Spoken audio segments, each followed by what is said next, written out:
আল্লাহ তাআলা কোরআনুল কারীমের ভিতরে বললেন, ইয়া আইয়ুহাল্লাযীনা আমানু তুবু ইলাল্লাহি তাওবাতান নাসুহা। জোরে বলি আল্লাহু আকবার। যারা তোমরা ঈমানের দাবি করো, যারা তোমরা বলো আমরা ঈমান এনেছি আল্লাহ তাআলার উপরে, কার উপরে? যারা বলো আমরা ঈমান এনেছি আল্লাহ তাআলার উপরে, আল্লাহ তাআলা এক এবং অদ্বিতীয়, তার কোনো শরীক নাই, আর বিশ্বনবী সাইয়্যিদুল মুরসালিন রাহমাতাল লিল আলামিন, আল্লাহ তাআলার প্রেরিত বান্দা এবং রাসূল। সকলে কি এটার উপরে বিশ্বাস করি কিনা? সবাই বিশ্বাস করি না? যারা এটা বলি তারা কি ঈমানদার? তারা কি ঈমানদার? আল্লাহ তাআলা বললেন, যারা ঈমানের দাবি করো, যারা বলো এই কালিমা লা ইলাহা ইল্লাল্লাহ মুহাম্মাদুর রাসূলুল্লাহ সাল্লাল্লাহু আলাইহি ওয়াসাল্লাম, যারা বলো তাদেরকে আমি একটা দাওয়াত দিলাম, যদি সেই দাওয়াতের উপরে থাকো আল্লাহ তাআলা তোমাদের জীবনের গুনাহগুলো মাফ করে দেবেন। আল্লাহ তাআলা বললেন, ইয়া আইয়ুহাল্লাযীনা আমানু তুবু ইলাল্লাহি তাওবাতান নাসুহা। হে ঈমানদার সকল, তোমরা যত বড় গুনাহ করে ফেলো না কেন, যত গুনাহই হোক না কেন, আল্লাহর রহমতের আশা করে আল্লাহর কাছে সঠিক নিয়মে তওবা করে ফেলো। যদি তওবা করো, আল্লাহ অন্যত্র একটি আয়াতে বললেন, লা তাইআসু মির রাহিল্লাহ। আবার আল্লাহ তাআলা আরেকটি আয়াতে বললেন, লা তাকনাতু মির রাহমাতিল্লাহ ইন্নাল্লাহা ইয়াগফিরুয যুনুবা জামিআ ইন্নাল্লাহা হুয়াল গফুরুর রহিম। জোরে বলি আল্লাহু আকবার।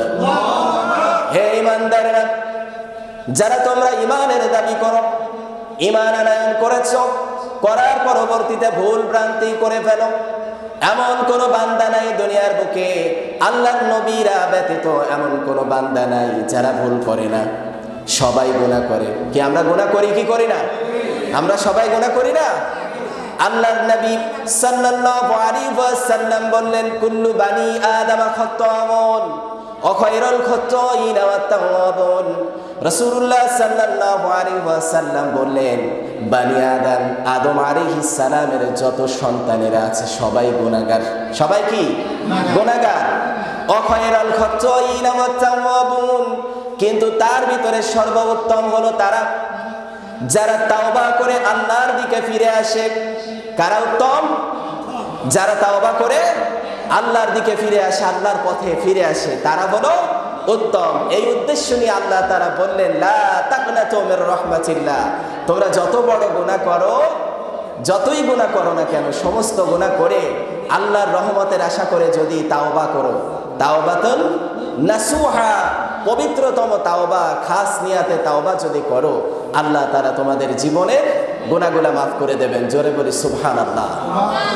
আল্লাহ তাআলা এবার রাসূলুল্লাহ সাল্লাল্লাহু আলাইহি ওয়াসাল্লামকে বললেন, হে নবী, আপনি আপনার উম্মতদের কাছে এই দাওয়াত দিয়ে দেন, তারা যেন ভুল ভ্রান্তি করার সাথে সাথে তাওবা করে, আর যদি তাওবা না করে, ক্ষমা প্রার্থনা না করে আল্লাহর কাছে, তাহলে আল্লাহ তাআলা তাদেরকে ধ্বংস করে দিয়ে নতুন আরেকটা জাতিকে তৈরি করবে, যারা সকালে ভুল করবে, বিকালে তওবা করবে। জোরে বলি সুবহানাল্লাহ। আমরা যদি তাওবা না করি তাহলে আল্লাহ কি করবেন? আমাদেরকে ধ্বংস করে দিয়ে নতুন এমন এক জাতি তৈরি করবেন, যাদেরকে আল্লাহ তাআলা এমনভাবে তৈরি করবেন, সকালে ভুল করবে, বিকালের ভিতরে তাওবা করে আল্লাহর রাস্তায় ফিরে আসবে। সুবহানাল্লাহ। আল্লাহ তাআলা আমাদের এই সৃষ্টির সূচনা লগ্ন থেকে আমাদেরকে জানিয়ে দিলেন, হে বানি আদম, তোমাদের সৃষ্টির সূচনা লগ্নেই তোমরা ভুল করেছিলে।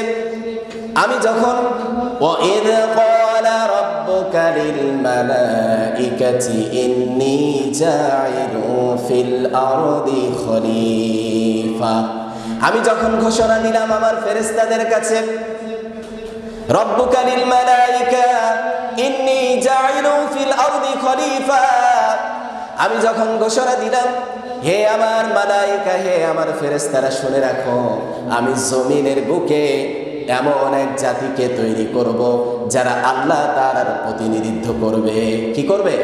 আল্লাহ তাআলার প্রতিনিধিত্ব করবে। কি আমরা প্রতিনিধি না? আমরা দাওয়াত দেই না? আল্লাহর দাওয়াত দেই যে হে আল্লাহ তাআলা বা হে মানব সকল, আল্লাহর দিকে ফিরে আসো। কিসের দাওয়াত দেই? আল্লাহর দিকে ফিরে আসো। 5 ওয়াক্ত নামাজে আজানে বলি হাইয়া আলাস সালাহ, নামাজের দিকে আসো। হাইয়া আলাল ফালাহ, কল্যাণের দিকে আসো। এভাবে দাওয়াত দেই না? আল্লাহ তাআলা এটা বললেন ফেরেশতাদেরকে। তখন ফেরেশতারা কি বলল? ক্বালু আতাজআলু ফীহা মান ইউফসিদু ফীহা ওয়া ইয়াসফিকুদ দিমা। হে আল্লাহ তাআলা, আপনি এমন কাউকে তৈরি করবেন যারা দুনিয়ার বুকে গিয়ে আপনার অবাধ্য হবে এবং মারামারিতে লিপ্ত হবে, রক্ত ঝরাবে। আল্লাহ তাআলা বললেন, ক্বালা ইন্নী আ'লামু মা লা তা'লামুন। হে ফেরেশতারা, আমি যা জানি তোমরা তা জানো না। কে? আল্লাহ যা জানে তারা কি জানে?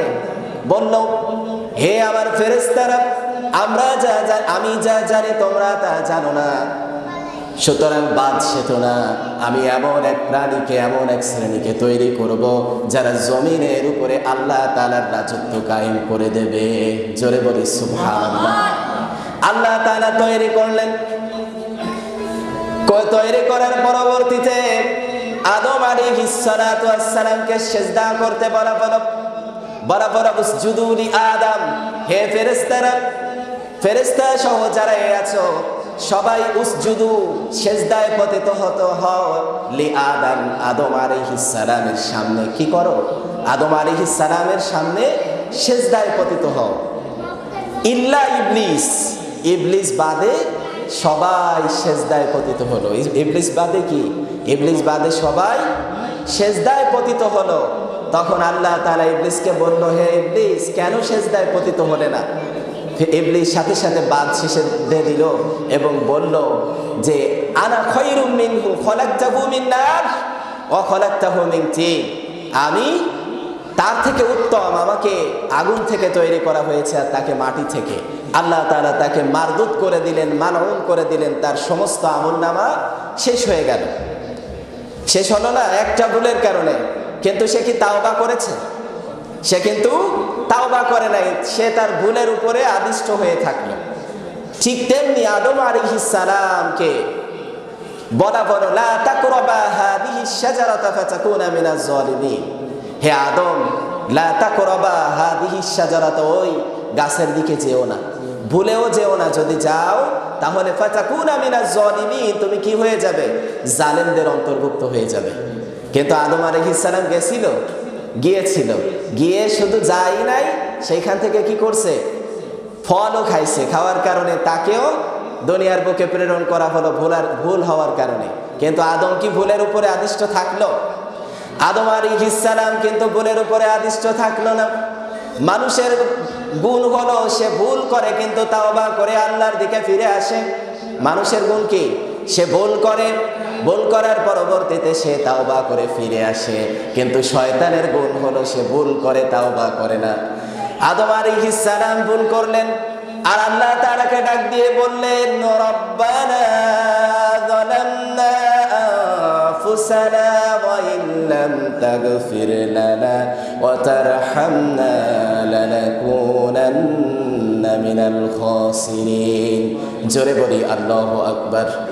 আল্লাহ তাআলার কাছে তিনি বললেন, হে আল্লাহ তাআলা, হে আমার রব, হে আমার পালনকর্তা, আমি তো ভুল করে বসেছি, আমি তো ভুল করে ফেলেছি। হে আমার রব, দয়া করে আমার নফসের উপরে আমি জুলুম করে বসেছি, আমাকে আপনি মাফ করে দেন। কি বললেন? আমি আমার নফসের উপরে জুলুম করেছি, আপনি আমাকে মাফ করে দেন, আমার তাওবাকে কবুল করে নেন। আর যদি তাওবাকে কবুল না করেন, লানাকুনান্না মিনাল খাসিরিন, আমি তো ক্ষতিগ্রস্তদের কাতারে পড়ে যাব। সুবহানাল্লাহ। কি দোয়া তিনি করলেন! আল্লাহ মাফ করেন নাই, শুধু মাফই করেন নাই, তাকে প্রথম নবী হিসেবে কবুল করে নিলেন। সুবহানাল্লাহ। রাসূলুল্লাহ সাল্লাল্লাহু আলাইহি ওয়াসাল্লামের এই ধারাবাহিকতায় বললেন, হে আদম সন্তানেরা, তোমরাও ভুল করো, কিন্তু তোমাদের গুণ হলো তোমরা তাওবা করে ফিরে আসবে আল্লাহর দিকে। তাওবা করে ফিরে আসবে কি আল্লাহ তাআলার দিকে। যদি তাওবা করে ফিরে আসো, ফিরে আসার সাথে সাথে এই তাওবাটা শুধু মুখে বললেই হবে না। তাওবাটা কি মুখে বললেই হবে না, তাওবাটা হতে হবে মন থেকে। আমরা অনেকে সকালবেলা ফজরের সালাত আদায় করেছি, পড়লাম আস্তাগফিরুল্লাহ বা আস্তাগফিরুল্লাহ রাব্বি মিন কুল্লি জামবি ওয়া আতুবু ইলাইহি লা হাওলা ওয়ালা কুওয়াতা ইল্লা বিল্লাহিল আলিয়্যিল আযীম। ফজরের সালাত পড়লাম, তাওবা করলাম, বের হলাম, বের হয়ে সুদের হিসাব কষলাম। কষে কি কষে না? করে না এরকমের? ফজরের সালাত পড়েছে, নামাজ পড়ে গিয়ে মানুষের উপরে ঝগড়াঝাটি, জুলুম নিপীড়ন করে কি করে না? এই যে তাওবা করলো, এই তাওবা কি কবুল হবে? তাওবা করার গুণ হলো 5টা। তাওবা করার গুণ কয়টা? রাসূলুল্লাহ সাল্লাল্লাহু আলাইহি ওয়াসাল্লাম বললেন তাওবার গুণ হলো 5টা। তাওবা কবুল করতে হলে 5টা গুণ তোমার ভিতরে অবশ্যই থাকতে হবে। প্রথমত, তাওবা করার সময় তুমি আল্লাহ তাআলার কাছে বলবে, আল্লাহ আমি এই গুনাহ করে ফেলেছি। কি বলবে? স্বীকার করা। প্রথমে কি করা? স্বীকার করা যে আল্লাহ আমি এই গুনাহ করে ফেলেছি, সুতরাং আপনি আমাকে মাফ করে দেন। 2 নম্বরে রাসূলুল্লাহ সাল্লাল্লাহু আলাইহি ওয়াসাল্লাম বললেন তাওবা করতে হলে অনুতপ্ত হতে হবে যে আমি ভুল করেছি। অনেক সময় হয় না যে আমি একটা মানুষের সাথে খারাপ আচরণ করেছি, করার পরবর্তীতে আমার মনের ভিতরে কষ্ট হয় যে আমার ওই ভাইয়ের সাথে এইভাবে আচরণ করা ঠিক হয় নাই, বা আমার সন্তানকে একটা চড় দিস, চড় দেওয়ার পরবর্তীতে আমাদের কলিজার ভিতরে কষ্ট হয় না যে কেন মারলাম? এই রকমের উপলব্ধি হবে যে এই গুনাহ করেছি, আল্লাহ আপনি মাফ করে দেন। অনুতপ্ত হলাম। 3 নম্বরে রাসূলুল্লাহ সাল্লাল্লাহু আলাইহি ওয়াসাল্লাম বললেন ওই গুনাহ আর করা যাবে না। কি করা যাবে না? যে গুনার জন্য আপনি তাওবা করেছেন ওই গুনাহ আর করা যাবে না। আমরা তো কি করি, সকালবেলা তাওবা করেছি চুরি করার জন্য বা মিথ্যা কথা বলার জন্য, বিকেলের মধ্যে আবার মিথ্যা কথা বলা হয়ে গেছে। এই হলো আমাদের তাওবা। করি কি করি না? এরকমেরই তো করি। কিন্তু আল্লাহর নবী বললেন যে তাওবা যেটার উপরে করবে ওই কাজ আর করা যাবে না। রাসূলুল্লাহ সাল্লাল্লাহু আলাইহি ওয়াসাল্লাম 4 নম্বরে বললেন ওই গুনার জন্য ঘৃণা। ওই গুনাহকে ঘৃণা করা, যে আমি চুরি করেছিলাম, সুদ খেয়েছিলাম, জিনা করেছিলাম, এইটা খুবই খারাপ কাজ, আর করবো না, এটা খারাপ কাজ। ঘৃণা করা, মনের ভিতর থেকে ঘৃণা আনা। আর 5 নম্বরে আল্লাহর কাছে ওয়াদা করা যে আল্লাহ, হে আমার রব, ইয়া রব্বি, আমি আর করবো না এই গুনাহ। এইভাবে কি ওয়াদা করা। যখন আপনি ওয়াদা করে ফিরে আসবেন তখন আপনার তাওবা কবুল হয়ে যাবে। আর এই তাওবা যদি আপনি করেন তাহলে আল্লাহ আপনাকে কি দান করবে? আল্লাহ কিছু দান করবে না? অবশ্যই আল্লাহ তাআলা দান করবে। রাসূলুল্লাহ সাল্লাল্লাহু আলাইহি ওয়াসাল্লাম বললেন যদি কোনো ব্যক্তি তাওবা করতে থাকে, সব সময় তাওবা করে, রাসূলুল্লাহ সাল্লাল্লাহু আলাইহি ওয়াসাল্লাম বললেন আমাকে আল্লাহ তাআলা নিষ্পাপ হিসেবে কবুল করেছেন। সুবহানাল্লাহ। কি করছে? আল্লাহর নবী নিষ্পাপ কিনা? তার নবুয়তের আগেও তিনি গুনাহ করেন নাই, নবুয়তের পরবর্তীতেও কোনোদিন তিনি গুনাহ করেন নাই। সুবহানাল্লাহ। কি চরিত্রের অধিকারী, কি চরিত্রের অধিকারী সেই নবী বললেন যে আমার কখনো গুনাহ হয় নাই, কিন্তু আমি প্রতিদিন 70 বার তওবা করি। কয়বার? রাসূলুল্লাহ কয়বার তওবা করতেন? 70 বার। আমরা কয়বার করি? আমরা তো গুনাহ করি নাকি? আমরা প্রতিনিয়ত গুনাহ করি, কিন্তু তাওবা করে ফিরে আসি না। রাসূলুল্লাহ সাল্লাল্লাহু আলাইহি ওয়াসাল্লাম বললেন তোমরা প্রতিনিয়ত আল্লাহ তাআলার দরবারে তওবা করো। যদি তওবা করো আল্লাহ তাআলা তোমাকে 5টা রহমত নাজিল করে দেবে। কয়টা রহমত? 5টা রহমত নাজিল করবে। এই 5টা রহমতের ভিতরে প্রথম রহমত হলো আল্লাহ তাআলা তোমার যাবতীয় বিপদ থেকে বাঁচিয়ে দেবে। কি করবে? বড় বড় যে বিপদগুলা, বাসে যাচ্ছি, অ্যাক্সিডেন্ট হতে পারে কি পারে না? পারে না। রাস্তায় বের হয়েছি, বড় ধরনের একটা অ্যাক্সিডেন্ট হতেই পারে। আল্লাহ তাআলা এই সমস্ত বড় বড় যে কষ্ট বা দুর্ঘটনা, এই বিপদগুলা থেকে আল্লাহ তাআলা বাঁচিয়ে দেবেন। 2 নম্বরে রাসূলুল্লাহ সাল্লাল্লাহু আলাইহি ওয়াসাল্লাম বললেন যারা তাওবা করে আল্লাহ তাআলার দরবারে ফিরে আসে আল্লাহ তাআলা তাদের যাবতীয় চিন্তা ভাবনা দূর করে দেন। আমরা কি পেরেশানিতে থাকি না? অনেক সময় অনেক বিপদ, অনেক চিন্তা, টাকা পয়সা নাই, অনেক রকমের সমস্যা। আমার স্ত্রী কথা শোনে না, আমার সন্তান কথা শোনে না, সন্তান বিভিন্ন স্থানে গিয়ে মদ গাঁজা খেয়ে বেড়ায়। আমাদের এই এলাকায় নাই তো মনে হয়? আছে? আছে না? কত সন্তানকে আমরা দেখি অলিগলিতে দাঁড়িয়ে বাবা গাঁজা টানতেছে, নাকি আছে তো এরকম? তাহলে এই যে বাবা গাঁজা টানা যে সন্তানগুলো, তাদের আব্বা আম্মা নাই নাকি? আছে না? এই যে আব্বা আম্মা, তাদের কি কষ্ট হয় না? হয়। এই যে চিন্তা, এই পেরেশানি আল্লাহ তাআলা তাওবার কারণে দূর করে দেয়, তাদের সন্তানগুলো এতটা বাজে হয় না। 3 নম্বরে রাসূলুল্লাহ সাল্লাল্লাহু আলাইহি ওয়াসাল্লাম বললেন, এমন জায়গা থেকে তোমাকে রিজিক দান করা হবে যে রিজিক সম্পর্কে তোমাদের কোনো ধারণা নাই। এমন এমন রিজিক তোমাকে আল্লাহ তাআলা দেবে, হঠাৎ বাড়িতে বসে আছো, আল্লাহ তাআলা এমন কিছু নেয়ামত দান করে দেবে যে তুমি কশিনকালেও চিন্তা করতে পারো নাই। জোরে বলি সুবহানাল্লাহ।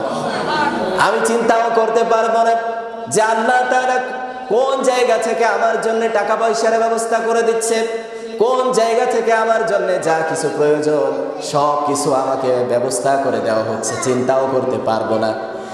4 নম্বরে রাসূলুল্লাহ সাল্লাল্লাহু আলাইহি ওয়াসাল্লাম বললেন, যারা প্রতিনিয়ত তাওবা করে আল্লাহ তাআলা তাদের কবর আযাবকে maaf করে দেবেন। জোরে বলি সুবহানাল্লাহ।